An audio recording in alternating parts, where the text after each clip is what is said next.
从明日起，茶房3事合一，全归一个人干。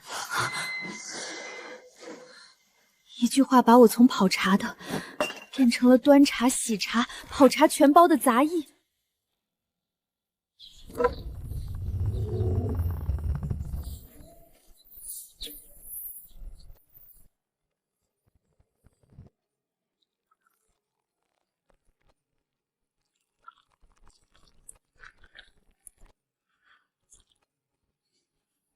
阿恒泡的茶，比宫里御茶房的还好。拿着吧，赏你的。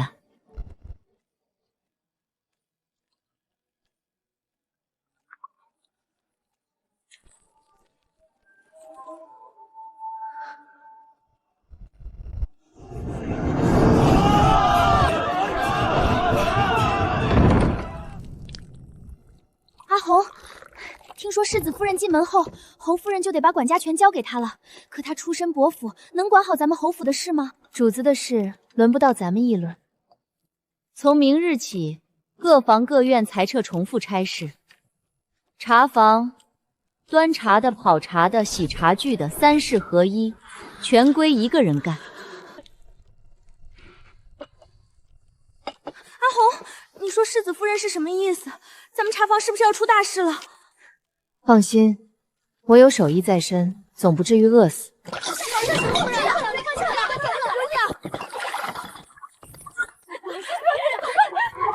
世子夫人说了，茶房3事合一，3件事全归一个人干。我以后干什么去啊？一个人干3个人的活。是啊，只有你会跑茶，留下的肯定是你。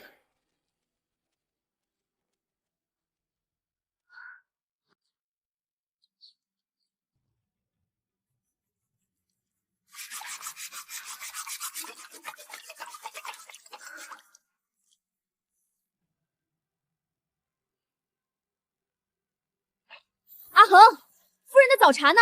都等了好一会儿了。啊，马上就好，马上就好。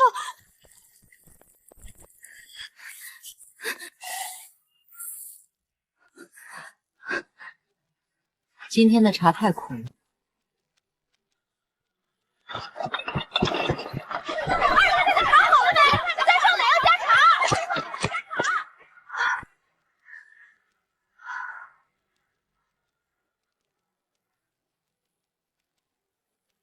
夫人说今天的茶太苦了。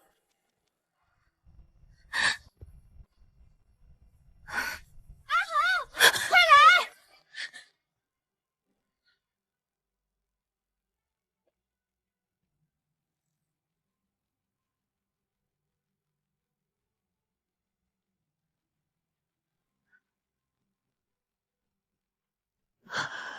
从今往后，各房要茶需先报与秀厨登记，再由他知唤你去准备。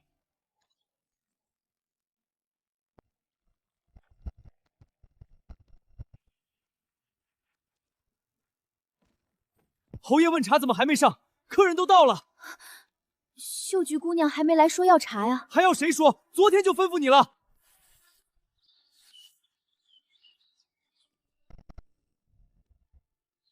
怎么是你端茶？现在才来？侯爷已经把客人请去茶楼了。一群废物！赵岩，都是你动作慢，害我挨骂。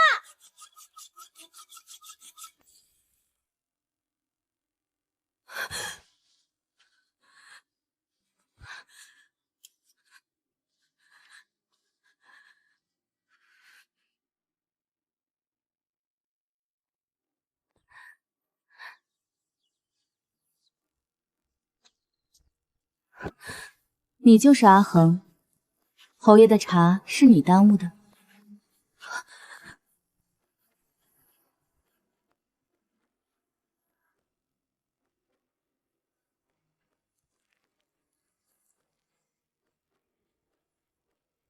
是奴婢的错，念你初犯，扣半个月月钱。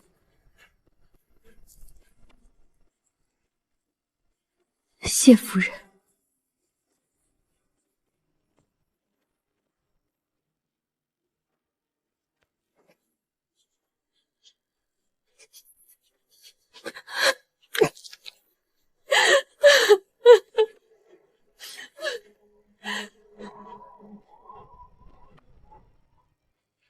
为节省开支，从明日起，各院小厨房全部取消，所有人吃饭统一从大厨房配送。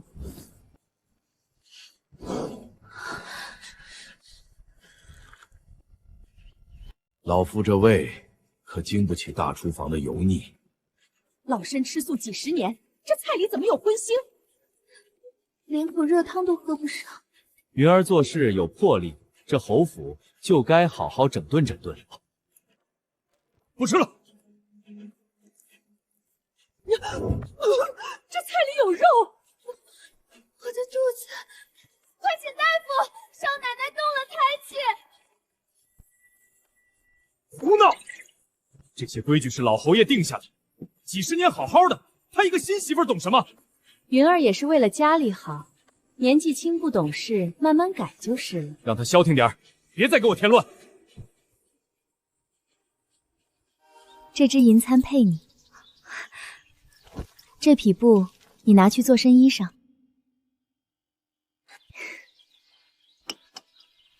这是建言香，谁有好建议，一经采纳，重重有赏。世子夫人真是个好主子，大方又开明。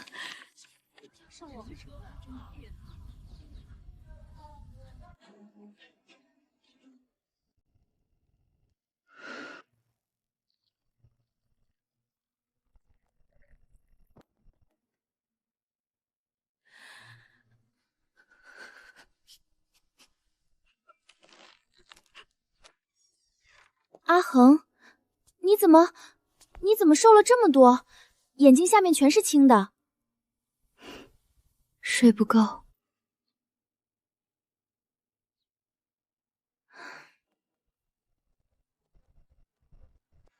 快去茶房，让阿恒赶紧泡最好的茶来。阿恒姑娘，我们太太想喝白茶，陈了3、5年的那种，不要太浓。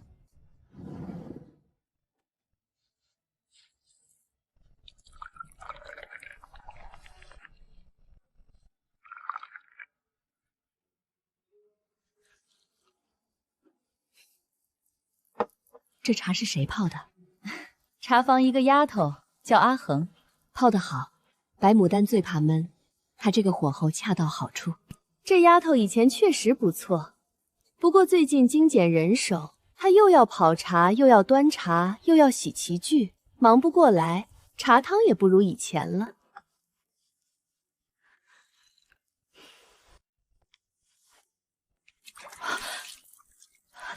夫人。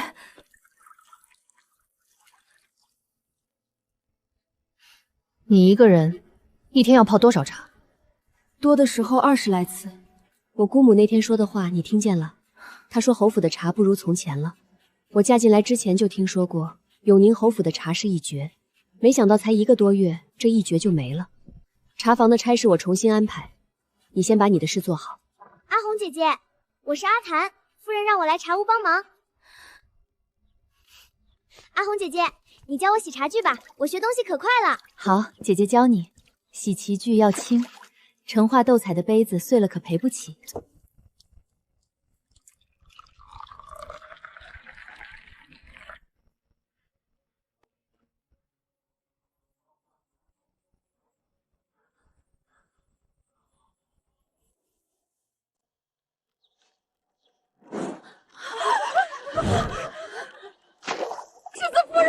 求你开恩，我家一家老小全靠我这点月钱过活呀！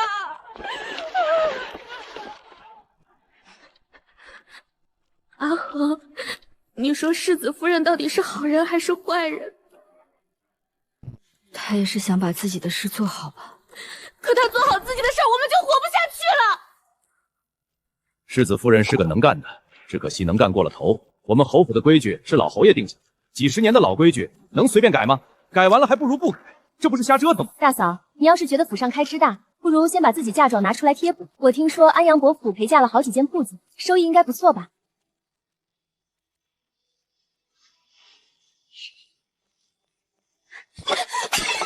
不长眼的东西，去廊下跪着，3个时辰。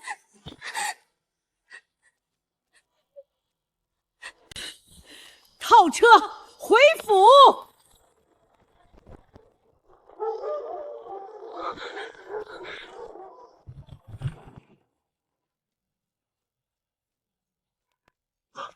母亲，您怎么连夜？让那个沈家的丫头来见我。你说说，为什么要改老侯爷定下的规矩？回老夫人，光下人月钱1年就是3600两，各房重复差事太多，裁掉30%。为了省1000两，你让侯爷丢了面子，让二老爷饿肚，让三少奶奶动了胎气，这笔账你算过没有？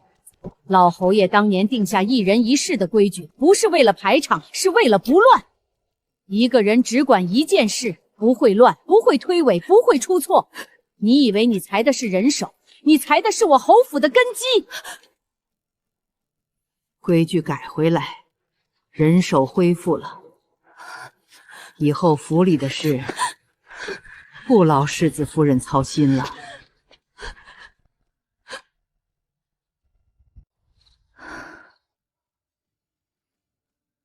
阿恒姐姐，听说世子夫人哭了很久，秀珠姐姐怎么劝都劝不住。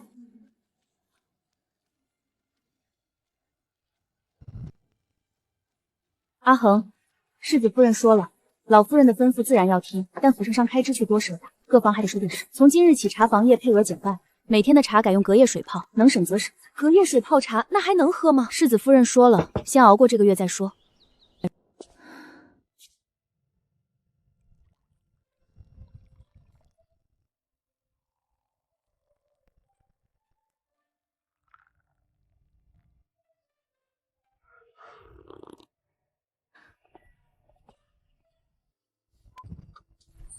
夫人说一股陈味，让你重新跑。二太太问是不是换茶叶了？这茶怎么一股怪味儿？侯爷说这茶太敷衍了，让你重新跑。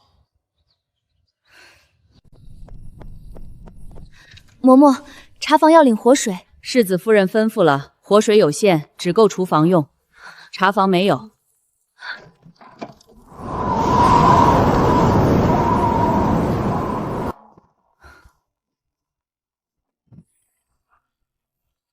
这是什么鬼东西？茶梗子，茶叶不够了。那也不能拿这个糊弄人啊！那你去找世子夫人，让她把茶叶配额恢复，不然巧妇难为无米之炊，我也没办法。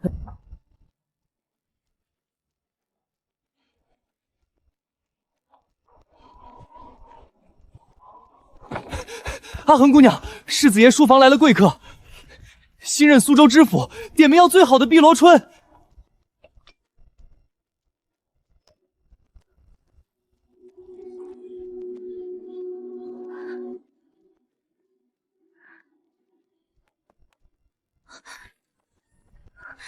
秀菊姐姐，碧螺春没了，世子爷的客人等着喝呢。这个月欠额用完了，你自己想办法。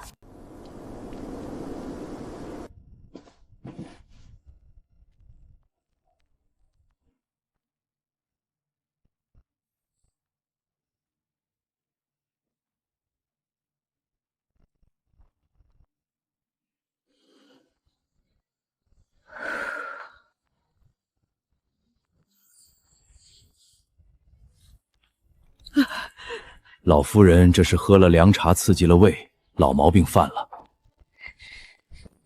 阿红，老夫人胃病犯了，大夫说是喝了凉茶刺激的，怎么回事？茶叶不够了，这个月馈额减半，活水也没有，只能用隔夜水泡茶根子。谁让你用隔夜水的？世子夫人的吩咐。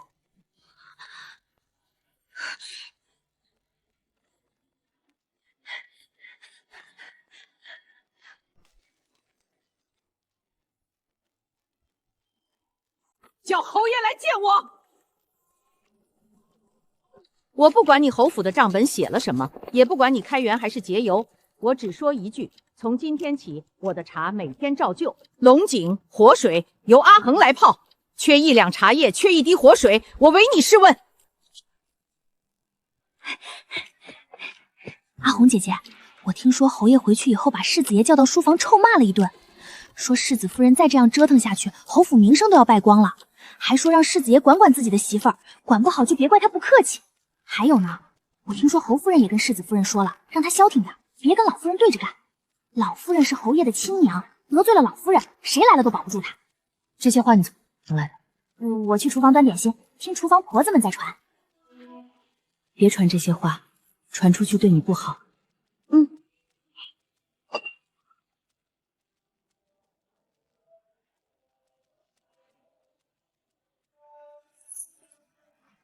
暂签书申。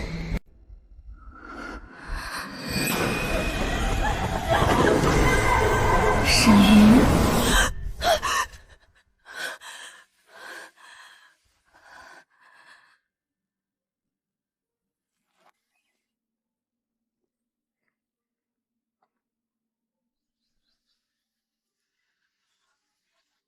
夫人，阿恒，你在侯府几年了？5年。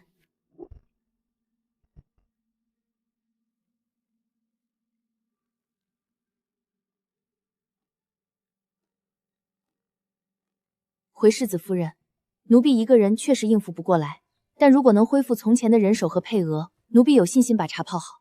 从前的人手和配额不是我说了能算的。老夫人说了，府里的事不让我操心了。夫人若真心想恢复侯府的茶，不妨去求老夫人。老夫人最爱喝茶，只要夫人诚心，老夫人未必不肯松口。求老夫人，那不是等于承认我错了？夫人，有时候认错比硬扛更需要勇气。谁说府里的事不让你操心了？母亲，云儿，老夫人那天说的是气话，你听不出来吗？你当真以为老夫人不让你管家了？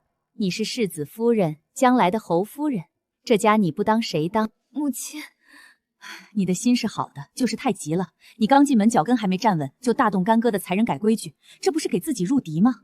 云儿从明日起，用度恢复入常，茶叶活水该多少就多少。茶房人改手按之前的来事儿，慢慢来，不急在这一时。阿恒，好好泡你的茶，泡好了，谁都不会亏待你。阿恒，你说实话，你觉得我这个世子夫人当得怎么样？夫人心善。你是在说我蠢吧？你走吧，我嫁进侯府3个月了，连茶房一个丫鬟都比我透彻，比我会做人。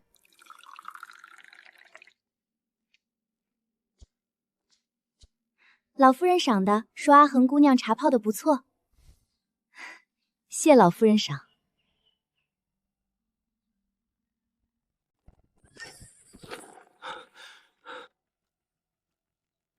阿红，今年能不能再拿头名？夫人放心，奴婢定当全力而为。母亲，往年都是母亲操劳，今年就让云儿试试吧。而且母亲不是说了，让云儿只管放手去做吗？那你便试试吧。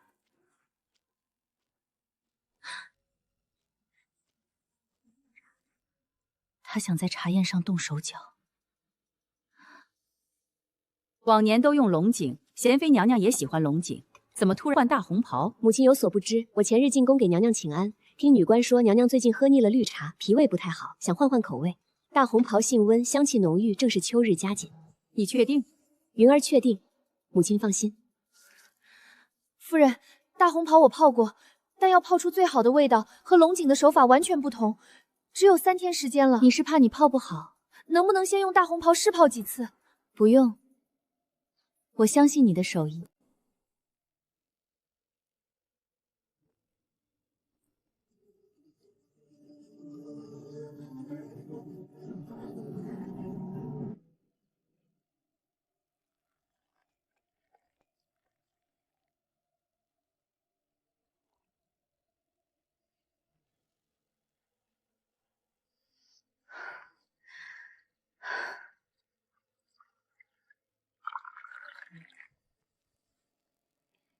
阿恒姑娘，这大红袍可是武夷山母树上采的，1年只产8两。世子夫人花了好大的面子才买到1两，你可仔细着用。是。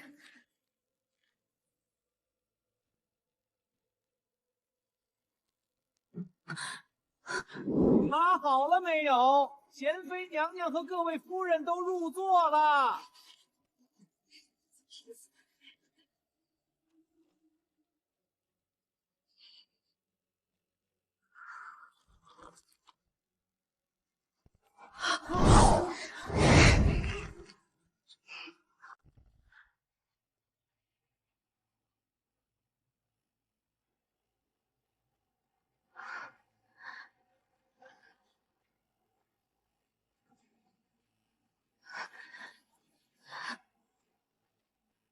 红姐姐，这边来。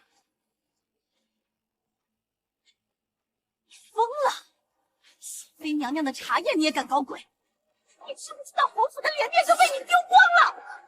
母亲，您让我做的，我都做了。现在该您兑现承诺了。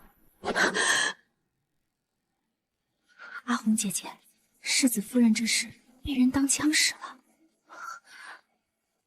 都是那个阿红，茶泡不好，害侯府丢尽脸面。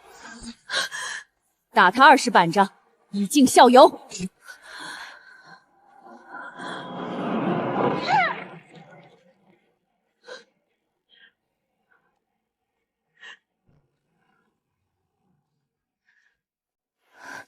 阿恒，没事了。我跟夫人说了，茶宴的事是我一意孤行，跟你没关系。打板子的事不会落到你头上。夫人，别说了，是我连累了你。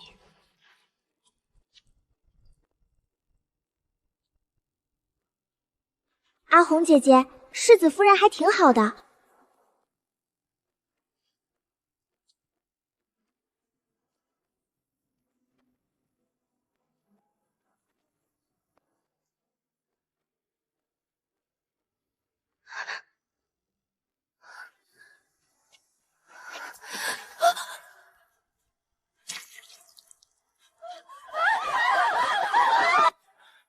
孩子保不住了，而且夫人伤了根本，日后恐难有孕。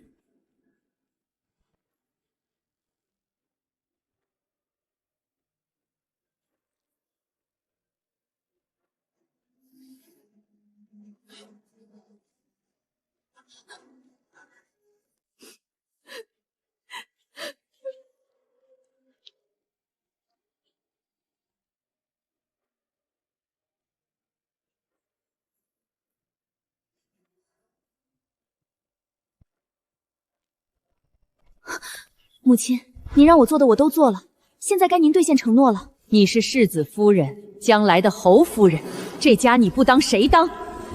世子夫人是被侯夫人当枪使了。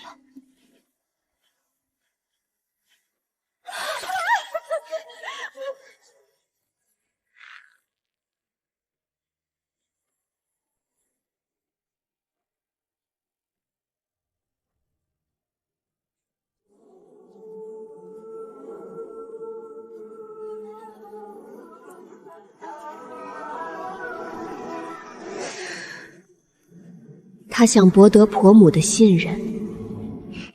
侯夫人，审才人。于是急切地做了侯夫人手里的那把刀。真是好手段。老夫人表面上骂沈云，实际上是在敲打侯夫人。制度是老侯爷提的，但背后规矩多半是老夫人后来定的。老夫人定规矩那会儿，侯夫人刚进门。这侯府还有的乱，我得快点离开。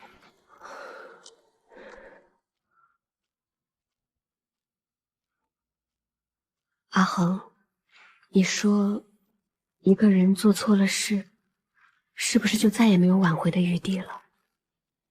我13岁那年，继母生了个弟弟，从那以后，我在府里就像个外人。我拼命学规矩，学管家，就是为了嫁进侯府以后不被婆家看轻。可我还是把事情搞砸了。我出嫁前一天还有人跟我说，你能嫁进永宁侯府已经是烧高香了，别不知足。我明明是安阳伯府嫡女，但在继母手下，我活得和庶女没什么区别。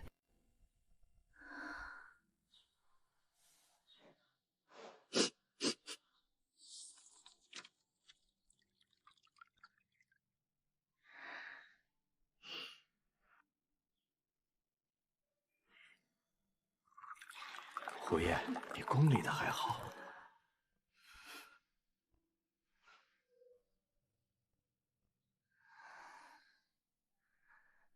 夫人，奴婢有一个想法，不知当讲不当讲。你说。奴婢虽然只是个跑茶的，但在府里待了5年，各房各院人情世故多少知道一些。如果夫人信得过奴婢，奴婢愿意替夫人分忧。你不怕得罪人？怕，但更怕侯府再这么乱下去，我连茶都泡不成。阿恒，你知道吗？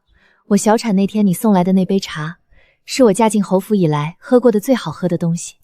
那杯茶不值当什么？值当。你说的对，我一个人扛不了所有事，我需要帮手。从今天起，你就是我的管事娘子，跟我一起理一理这侯府的烂账。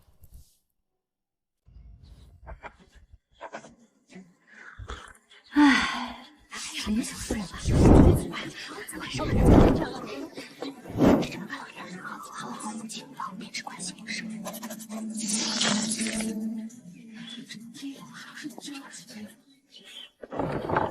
妹妹的帕子，仔细些。主子管事颗颗月前都是分月线。沈云就是地龟的怒谈口头。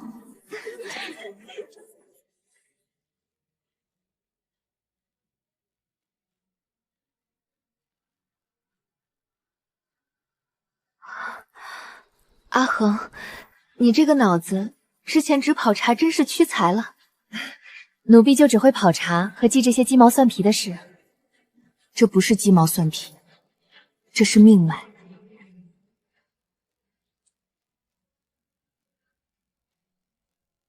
你查到什么了？侯夫人的陪房刘嬷嬷在府外经营一间绸缎铺，侯府每年采购的绸缎70%从这铺子买的，价格比市面上贵30%。多出来的银子进了谁的口袋？不用奴婢说。还有呢，赵管事在城外有个庄子，实际上侯夫人出的钱，庄子上种的蔬菜瓜果专门供应侯府后厨，价格比外面贵1倍。阿恒，你觉得侯夫人一年从府里能捞多少？保守估计1万两。我嫁进侯府陪嫁了2间铺子，1个庄子，一年收成不到3000两。她1月提几钱才50两，一年能捞1万两，不止。奴婢查了5年，每年都在1万两以上。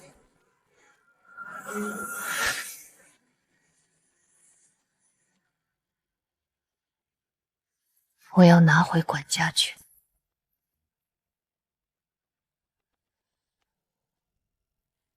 我还查到一件事，关于夫人小产的。夫人那天摔跤不是意外，有人在院子台阶上抹了油，事发趁乱时那人把油擦了。当时没人看出来，但下雨时油迹会浮出来。奴婢去看了，院子里台阶上有痕迹。是谁？能在世子夫人院子里动手脚的只有2种人：里面的人和有权自由进出的人。秀菊，或者侯夫人的人。我知道是谁，不是秀菊。她从小跟我一起长大，她不会害我。因为有了孩子，我的地位就稳了，她就更难拿捏我了。我要把侯府管家权拿到手。阿恒，我要把侯府的管家夺利，是为了自保。这家不在我手里，我就没有一天是安全的。奴婢明白。你不是我的丫鬟，你是我的帮手。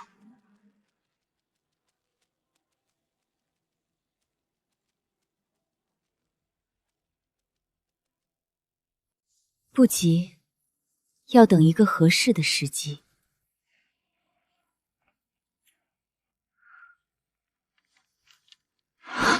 光燕窝一向就报了100斤，往年30斤都吃不完。他这是觉得把实权握在手里了，开始肆无忌惮了。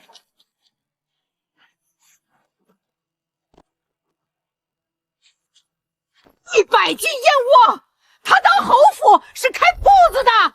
往年30斤都吃不完，今年100斤，这是要把燕窝当饭吃呢。阿恒，谁让你把这些东西送到各房去的？回夫人，是世子夫人吩咐的。世子夫人说，侯府的钱该花在明处，让各房主子都知道银子去了哪里，免得有人说闲话。府里开支确实该有个清楚明白的账目。既然往年30斤燕窝都吃不完，那今年就按30斤来办，多出来的银子该省则省。今年的年货按往年的规矩来，采购的事交给世子夫人办。是，祖母。至于你，禁足1月，好好反省。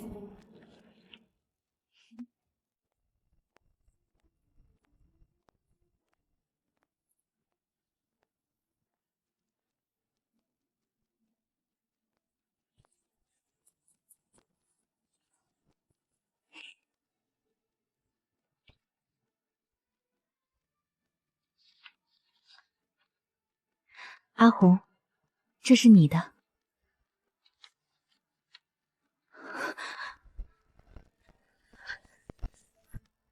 夫人，这是我们说好的，而且你还帮了我这么多，我能还你的也就这一样了。夫人，我虽然拿到了卖身契，但我不会马上走。你不走？走，但不是现在。侯府的事还没理顺，我答应了要帮您，就不能半途而废。奴婢说话算话，等侯府的事都上了正轨，我再走。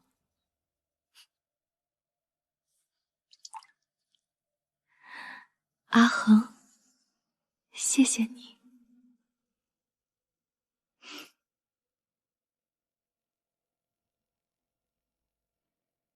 二婶，云儿之前不懂事，特来请二婶指点管家之道。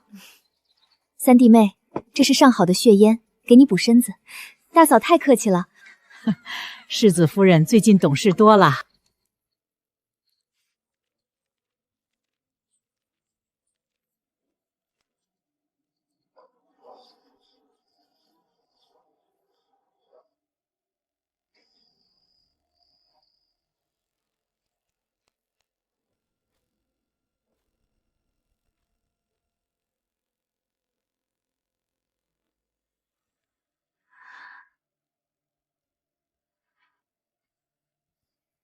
阿恒，你说这些事，侯夫人知道吗？知道，但有些未必是她亲自指使的。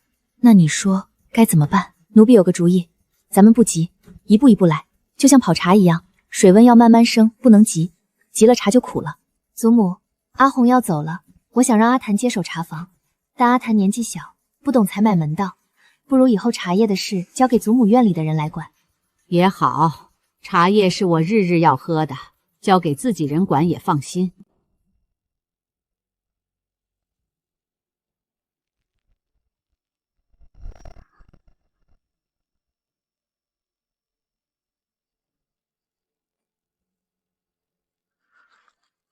府里各房被褥有些旧了，我琢磨着统一换一批新的。刘嬷嬷，这事儿往年都是您操持的，您年纪大了，也该歇歇了。这次就让秀璇来吧。是，夫人，秀璇定当尽心尽力。库房账目太乱了，今日起彻底清查。赵管事，把近3年的账册都搬出来。赵管事虚报账目，贪没公款，撵出侯府，罚没工钱抵账。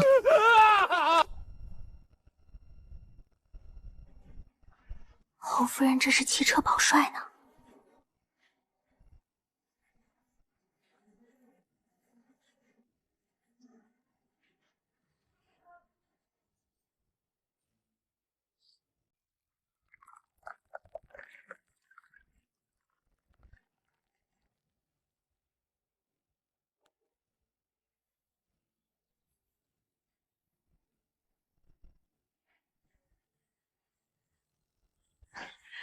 好孩子，侯府有你当家，我放心了。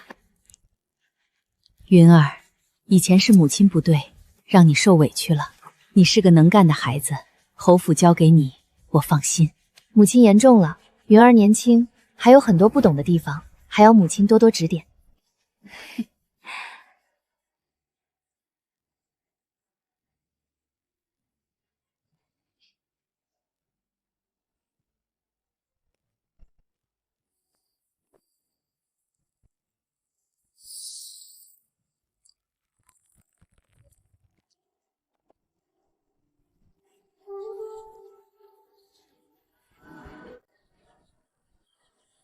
夫人，我来跟您辞行。真的要走了？城南那边有个铺面要出租，我看位置不错了，周围住的都是读书人，我想开个小茶馆，专卖好茶。阿恒，你可以不走的，留下来继续做管事娘子，月钱我涨到5两。夫人不是银子的事。那是什么事？我在这侯府待了5年。从一个什么都不会的小丫头，变成了跑茶最好的丫鬟。可我不想一辈子只是个丫鬟。阿红姐姐，你别走。阿恒，茶馆开了记得告诉我，我带府里姐妹们去给你捧场，一定。阿恒。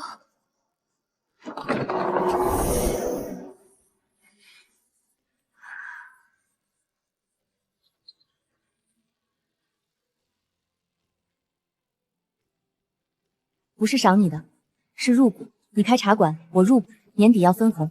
夫人，你什么时候学会做生意了？跟你学的，你说过的，管家和跑茶是一个道理，每一个环节都会影响最终的结果。做生意也是一样，多一分则多，少一分则少，要刚刚好才行。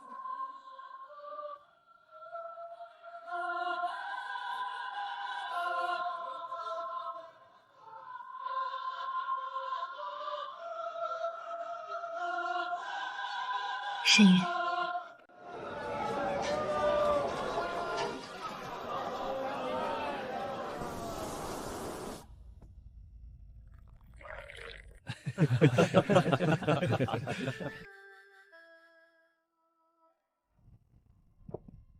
老板，老白茶，陈3、5年的，不要太浓。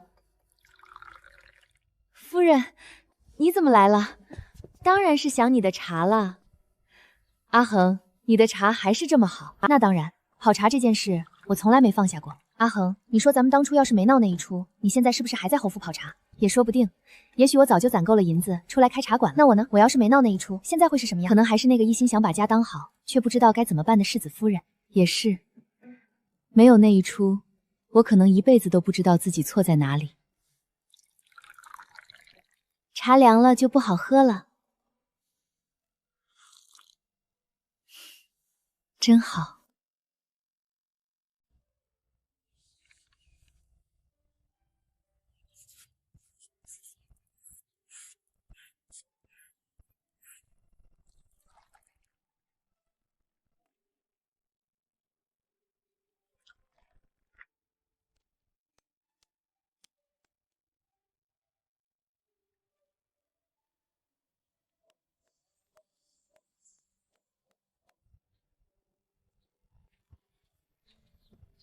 阿红，今年的茶宴，我想请你回去帮我跑茶，不是以丫鬟的身份，是韦客卿的身份。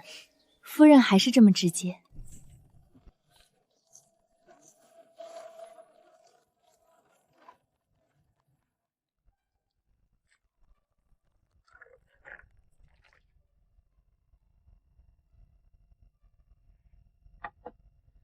永宁侯府投明。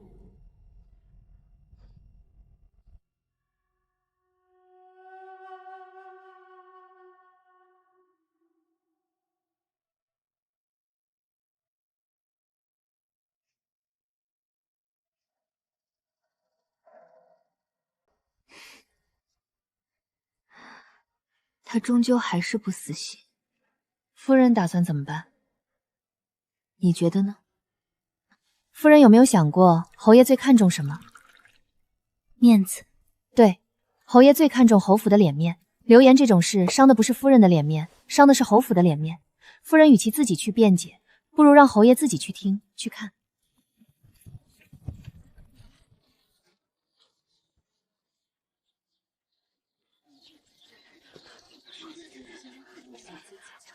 第一，从今日起，各房各院月钱增加1成，银子从裁剪虚报采购节省出来的款项中出。第二，所有年过60的嬷嬷可自愿退养，每月照领半饷。第三，各房丫鬟每人每年多做2身衣裳。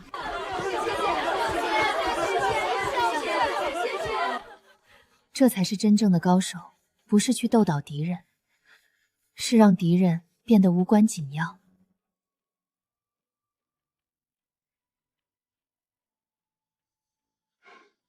云丫头懂事了。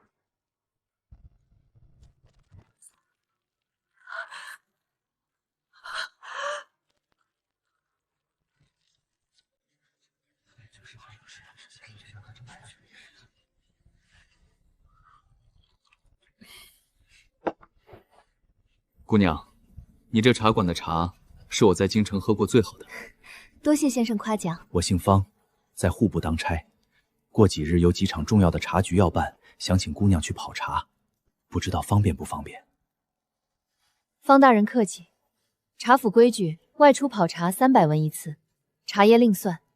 户部官员邀约外出私茶，是难得的人脉机缘，不可慌乱失了分寸。按茶馆规矩报价，既不攀附，也不怠慢。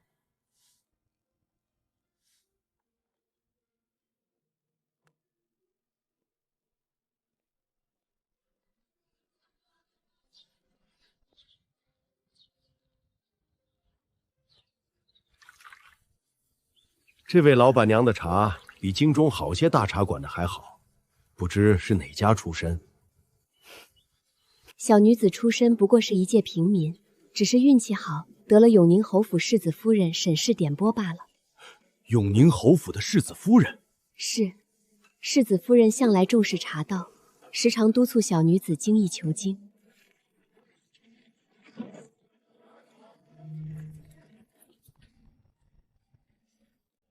阿恒，你可真是我的福星。夫人，茶泡的好不好，看茶叶；人走的好不好，看人脉。这些官爷富商以后都是侯府的朋友。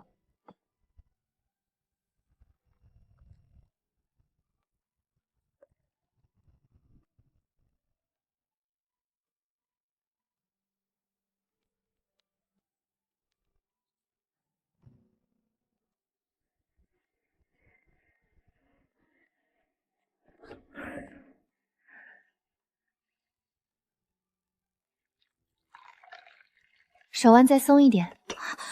阿红姐姐，阿檀，你知道泡茶最难的是什么吗？水温、火候是心。水温你能练，火候你能磨，但如果你心里不静，什么水温火候都是空的。你现在心里有杂念，你在想自己能不能赶上我，在想主子喝不喝得惯你的茶，在想别人怎么评价你。这些杂念让你的手发紧，手紧1分，茶差10分。放下，什么都别想，只想茶。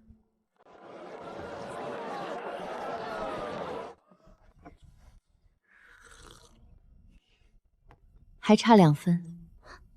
差在哪儿？你泡的时候太紧张了。这茶是给老顾客泡的，你心里想着要给最好的，结果手就紧了。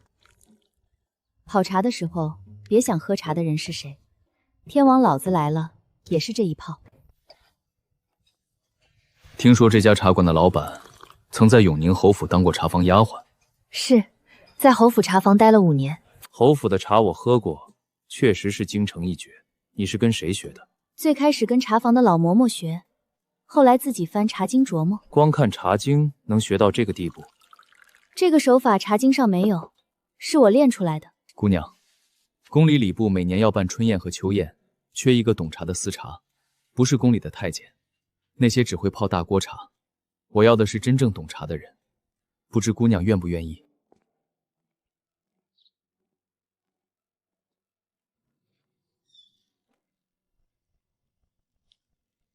原来宫里泡茶就是拿一个大铜壶把水烧开了，倒进去端走。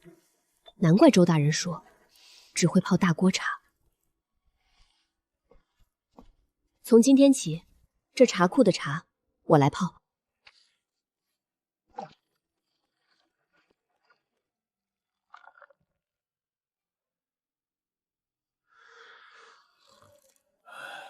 确实比咱们泡的好。那咱们一起泡。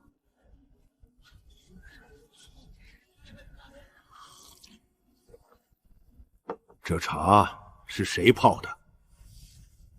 回首府，是礼部新请的司茶，城南一茶坊的掌柜。不是因为这些客人能带来多少银子，是因为他终于证明了，一个丫鬟的手艺可以站在京城最高的地方被所有人看见。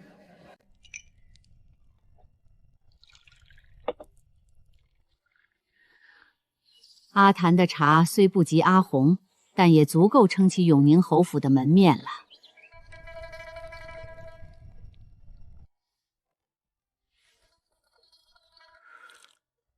阿唐，你可以出师了。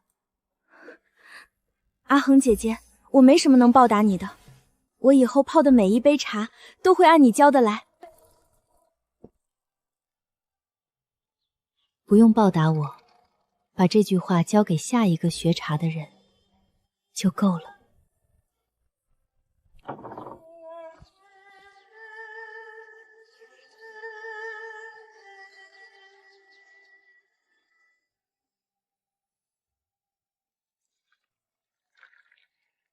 泡茶切勿心浮气躁，心静茶自香，这是教我泡茶的阿魂姐姐传下来的道理。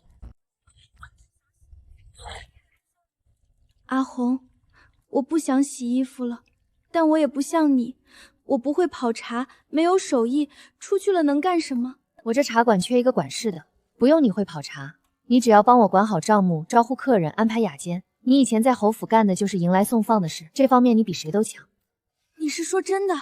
你休整几日就来店里报到，往后负责店里管事的活顾。真的太谢谢你，愿意给我这个机会。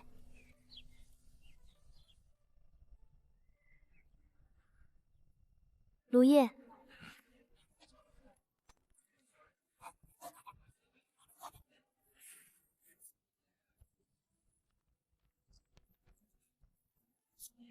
阿恒，谢谢你。我以前在江洗房天天想着，这辈子是不是就这样了？每天一洗衣服洗到手烂，然后被撵出去嫁个粗汉，一辈子就完了。不会的，以前你只是没遇到合适的饭碗。每个人都有自己的本事，只是有时候需要另一个人来告诉他。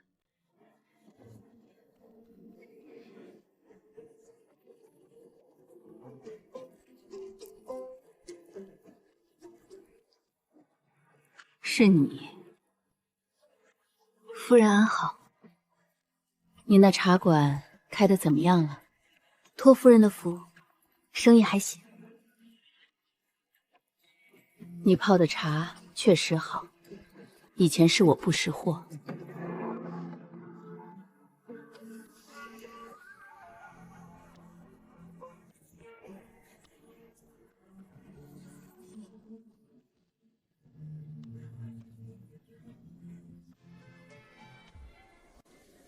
云儿，以前是我对不起你。世子怎么突然说这个？我母亲做的那些事，我竟然一直都不知道。你受了那么多委屈，我一次都没站在你这边。都已经过去了。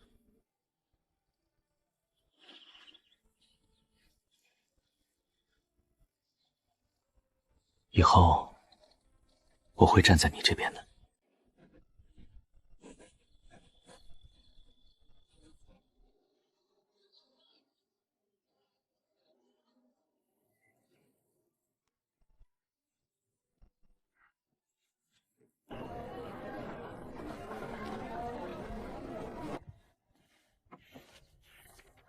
这是你写的？是。我在杭州开了3年茶馆，看了你这本小册子，觉得自己这3年都白开了，能不能跟你学一阵子？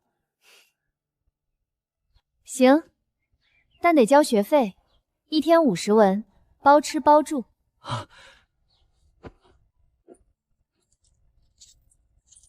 阿恒姑娘，我这人嘴笨，不会说好听的，但我知道，你不光帮了云儿，也帮了整个侯府。茶叶采购1年省了300两，库房采购1年省了2000多两，加起来够给府里所有下人涨2成月钱。这是侯爷托我带来的20两黄金。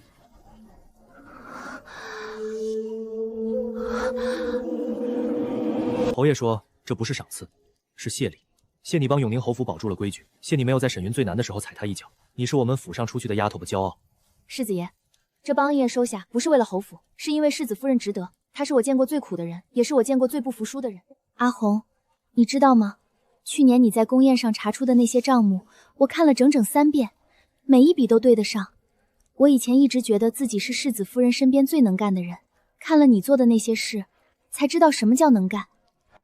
秀菊姐姐，每个人都有自己的长处，你会梳头描花样，这件事我这辈子都学不会。你就会哄人开心。这世上不需要什么都会的人，只需要把一件事做到极致的人。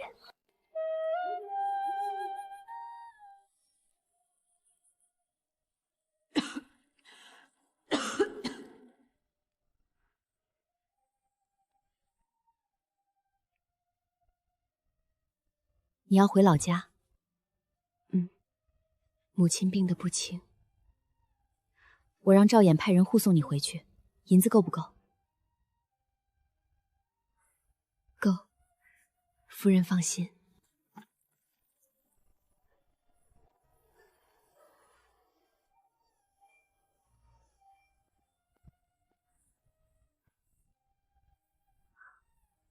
我的恒儿有出息了，有出息了。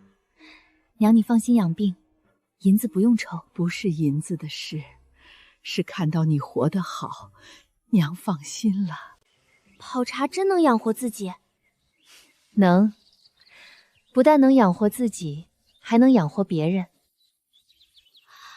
那你教我行不行？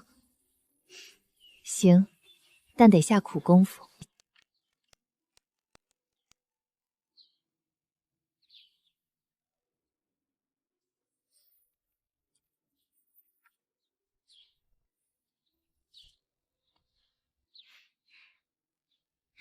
夫人当初投那500两可不是白投的，这笔钱我不拿回去，继续放你这儿，明年我还等着翻倍呢。现有存款足够在京城新增2间门店。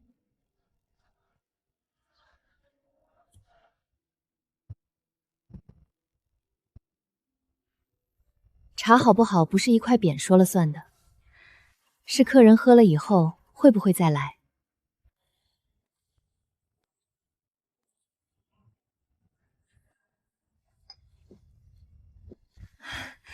老夫人怎么亲自来了？听说你的茶馆开得好，来看看。还是那个规矩，龙井活水，你亲自泡。阿恒，你离开侯府最可惜的人不是你，是我。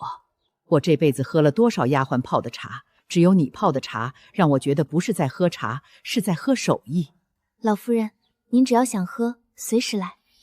你之前介绍给我的那位茶叶行账房先生，性子本分老实，可我心里一直不敢动心。我从前只是侯府丫鬟，出身低微，总觉得人家定会瞧不上我。翠萍，你现在不是侯府的丫鬟了，你是一茶坊的管事，你管着2个店，手下有7、8号人，你凭什么看不上自己？可是我手粗。手粗是因为干活多，干活多是因为有本事。你这双手比那些十指不沾阳春水的强10000倍。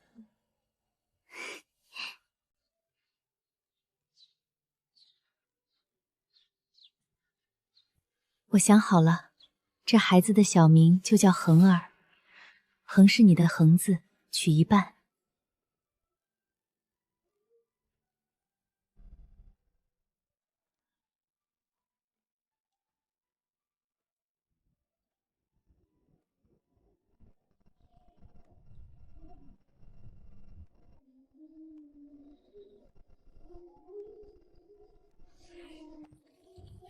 母子平安，是个大胖小子。夫人，他长得像你，眼睛像我，嘴巴像他爹。要是全像世子爷，长大了可是个闷葫芦。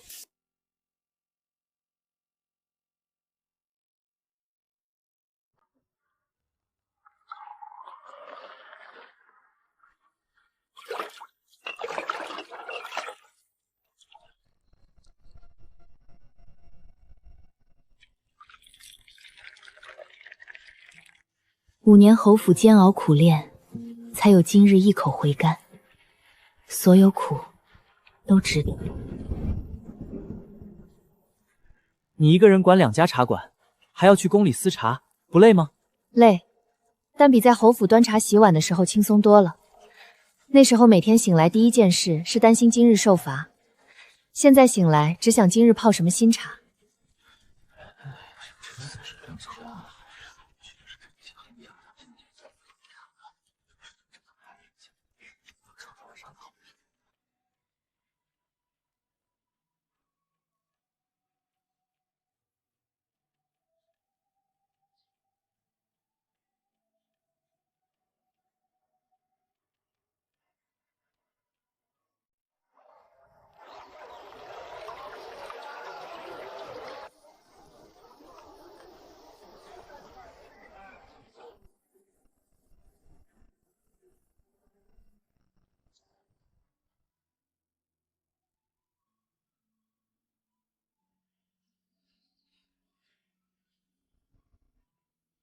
燕儿，阿恒离开几年了？4年多了。一个丫鬟比府上管事精明太多。他茶馆生意兴隆，还做宫里礼部司察。以前我只以为规矩是根基，如今才懂规矩是死，人是活。阿恒就是那个扶正府中乱象的人。阿环以前说过，茶好坏看水，府规稳不稳看人。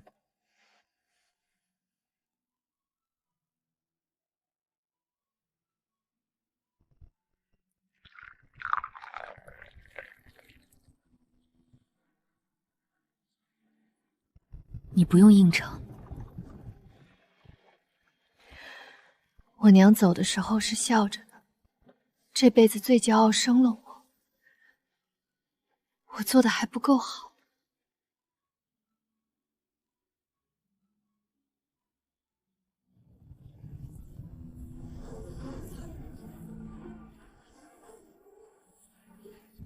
亲人远去，但前路上有天光。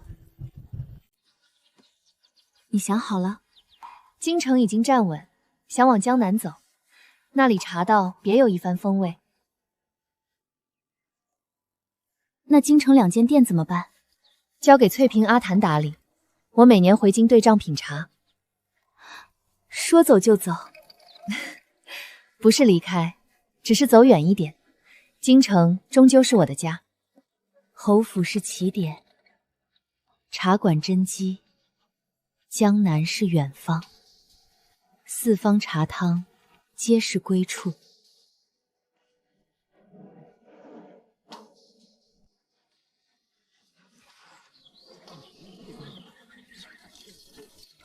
从前困侯府10尺茶房，如今坐拥湖山。杀青的火候也不能驻茶的。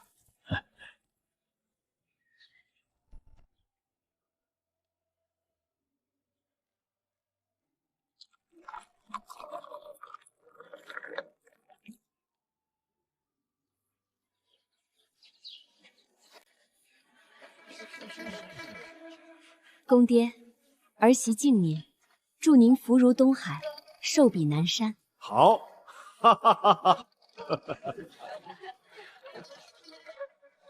从前总斥责你，如今府内外打理妥当，以后侯府全权交托于你。云定竭尽所能，不负躬身托付。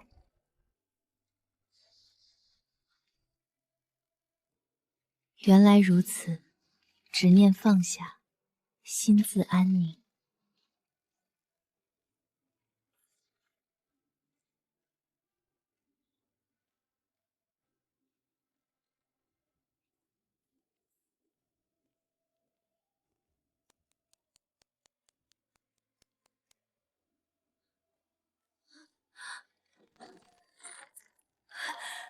阿恒。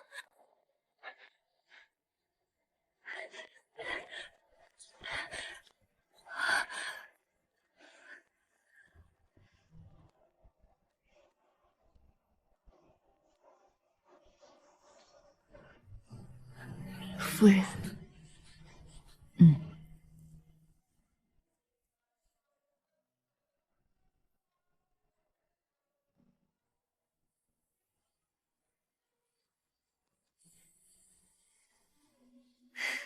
骗你的，已经够了。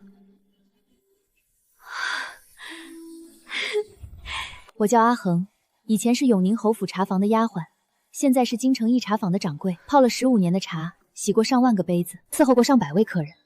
到头来才发现，我不是在泡茶，我是在泡自己。茶好了，人就对了。